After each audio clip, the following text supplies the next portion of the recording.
Hello everyone, I'm so excited to welcome you to our video today. I can't wait to share some wonderful stories about using wine as a food ingredient. It's such a delightful topic, and I hope you'll join me on this flavorful journey. Let's get started.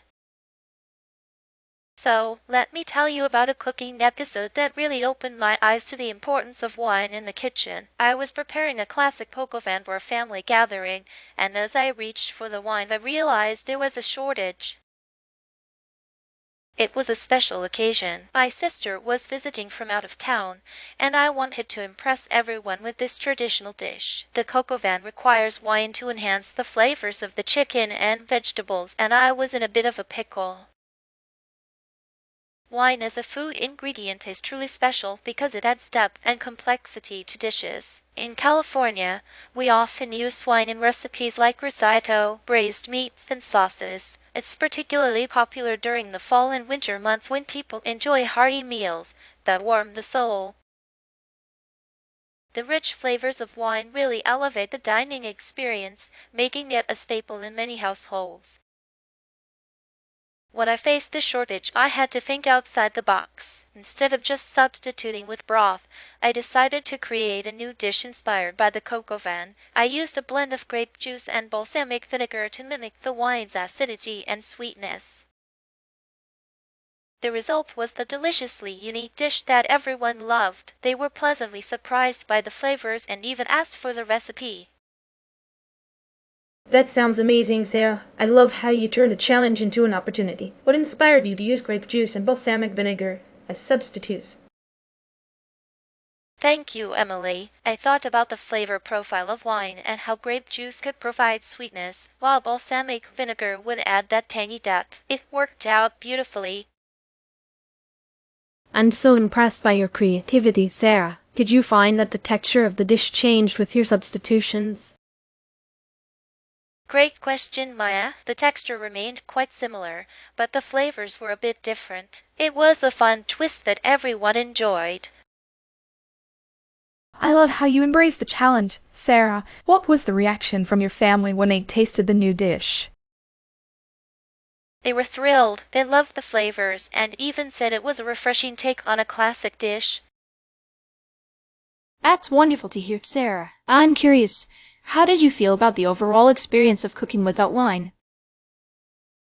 It was definitely a learning experience. I realized that sometimes stepping out of our comfort zone can lead to delightful surprises in the kitchen.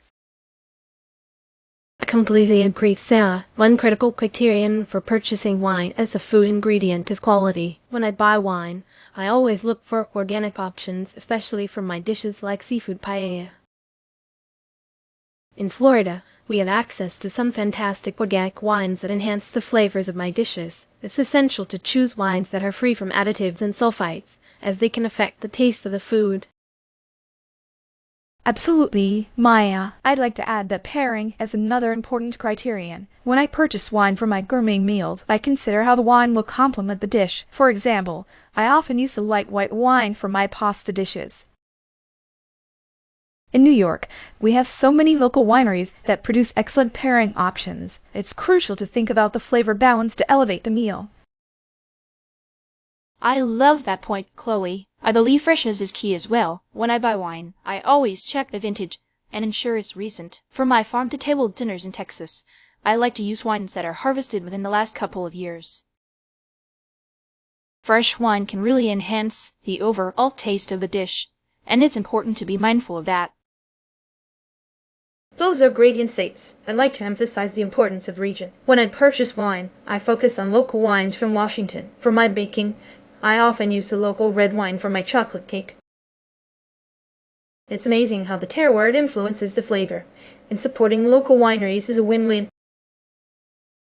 Those are all fantastic points. Ladies, I think another important criterion is price. When I buy wine, I always consider my budget. In California, there are so many great options at various price points. It's essential to find a wine that fits your budget while still delivering quality. People should be cautious of overly cheap wines, as they may not provide the best flavor for cooking. I'd like to suggest using apple cider vinegar. as alternative to wine in cooking. In Texas, we have some amazing local apple orchards, and the vinegar adds the lovely tang to dishes. While it doesn't have the same depth as wine, it can enhance flavors beautifully. That's a great choice, Jennifer. I often use white grape juice as an alternative in my baking. It provides sweetness without the alcohol, but it lacks the complexity of wine. I've found it works well in lighter dishes, but it doesn't quite match the richness of wine. I love those ideas. In Florida, I sometimes use coconut water as an alternative. It adds a unique sweetness and moisture to dishes, but it doesn't have the acidity that wine provides. It's refreshing, but I miss the depth of flavor. Those are all wonderful alternatives. I often use vegetable broth in place of wine when I'm cooking. It adds moisture and flavor, but it doesn't have the same richness or acidity. I find it works well in savory dishes, but it can't quite replicate the complexity of wine. Wow, what an inspiring discussion we've had today. We've explored so many aspects of using wine as a food ingredient, from my personal experience with coq au vin to the alternatives suggested by each of you. Jennifer shared about apple cider vinegar. Emily talked about white grape juice. Maya introduced coconut water, and Chloe mentioned vegetable broth. Your insights have been so creative and thoughtful. Thank you all for your contributions. It's been a pleasure to learn from each of you. Thank you so much for joining us today, everyone. I hope you found our conversation about wine as a food ingredient as exciting as I did. Don't hesitate to try out new ideas in your cooking. Wishing you all the best until next time, and thank you for watching.